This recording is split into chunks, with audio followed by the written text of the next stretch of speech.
Business owners reeling at the loss of Heritage Rail. An emergency meeting called for West Coast tourism. Essendon probed over substances given to players. A driver's escape as a vehicle bursts into flames. And authorities admit our existing prison is inadequate. This is Southern Cross News with Joe Palmer. Good evening, everyone.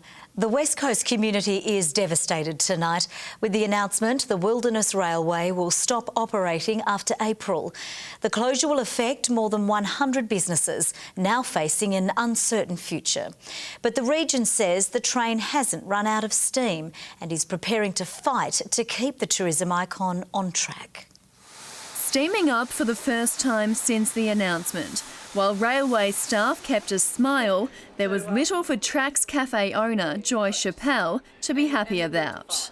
I was in shock yesterday, but today it's definitely turned to anger after a very sleepless night. Joy took out a lease from Federal Group for her trackside business just 5 months ago, intending to cater to an influx of tourists. She'd never have imagined an ending like this. I'm going to have to shut down, sack 8 staff and lose thousands of hours of work that I've put into it, not to mention tens of thousands of dollars. Joy says she's angry at the state government, who owns the infrastructure. Take a bit of responsibility, just wake up to yourselves. And that's a woman who's coming to the West Coast, like a lot of us, with all her investment and ploughed all her investment into the West Coast. She's only one of them, sorry.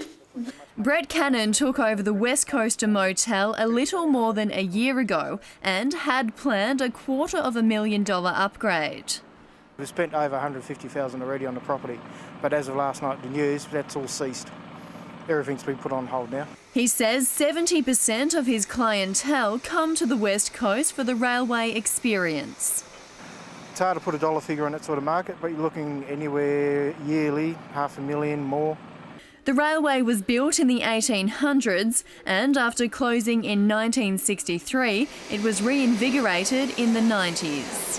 It's a very important part of Tasmania, and the people that do live and work here generate a lot of income, and we're saddened. Simple as that. Today, tourists from as far as Queensland boarded the train. I'm glad I've got a chance to go on it today, and it'll be a big shame if it doesn't keep going. Talking to people about it, they all said that you must make sure you go on it, so which is in fact why we're here today. This may be where the adventure ends for tourists travelling from Queenstown, but locals are hoping it's not the end of the line for the railway. West Coast tourism officials say they're working hard to keep the railway alive. The Mayor's organising a public meeting in Queenstown for Thursday, and I think that'll be well attended, and I think that'll be the start of the saving of the railway. But we need the people who've been on the train to say to the world, this is an amazing thing, and these are the reasons why we've got to keep it.